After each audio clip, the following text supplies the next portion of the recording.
Welcome to week 1. I am your professor, Suzanne Forrest. And this course does not have any textbooks.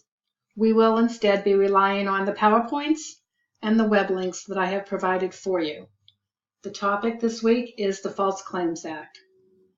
The False Claim Act is a powerful tool that the government uses in order to fight fraud and abuse.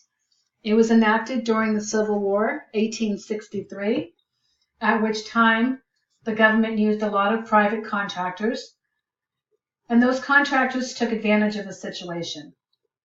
So they sold the government sawdust instead of gunpowder. They sold the government sand instead of sugar. And they even sold the government boots that were made of cardboard. President Lincoln then decided that would be considered a false claim against the government, and that is why today some refer to it as Lincoln's Law.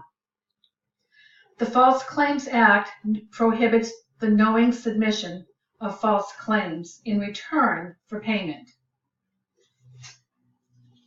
Many things could be considered false claims, such as a provider that might bill for services that were not provided, or even for services not considered medically necessary. A false claim could be submitting for services to a patient who is not even a qualified beneficiary.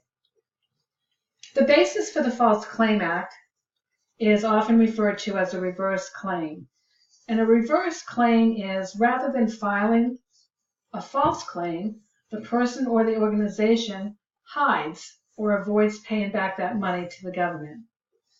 And the government does say, when you discover you have received an overpayment, you have 60 days to return the overpayment to the government. There is also conspiracy. Any person who knowingly conspires to commit a violation under the section of the False Claim Act. In conspiracy, there must be at least one other person that conspires, that agrees that what you're about to do is a violation.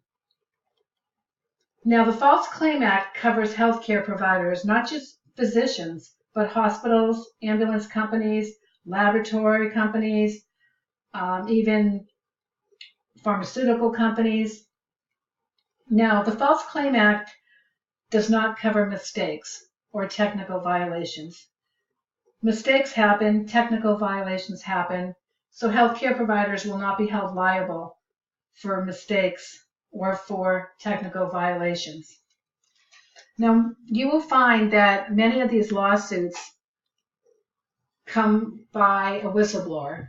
So a whistleblower is a private citizen who goes to the government with a concern.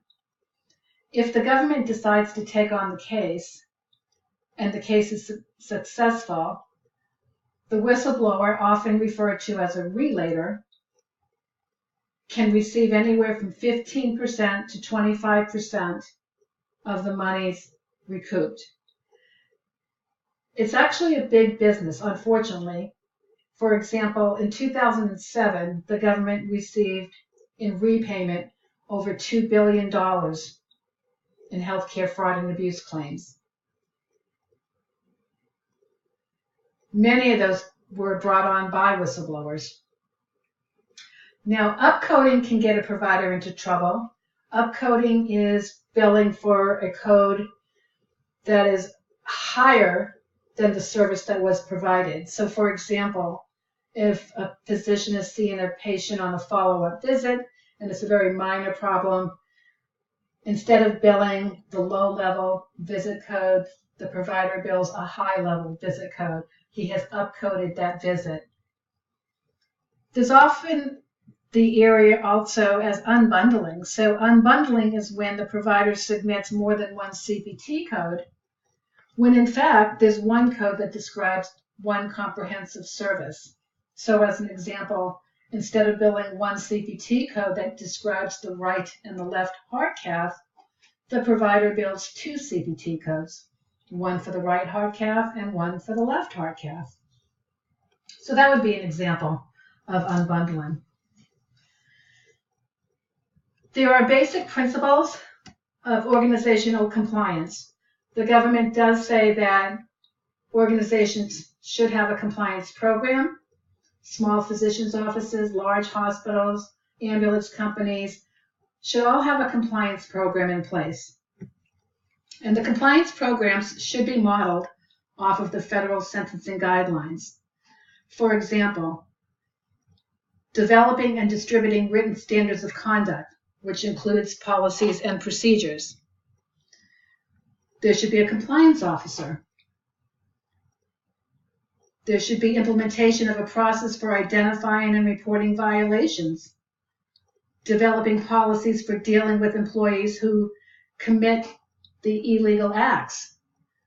In the compliance program, there should also be the appropriate education and training programs. There should be a protocol for handling allegations of improper actions.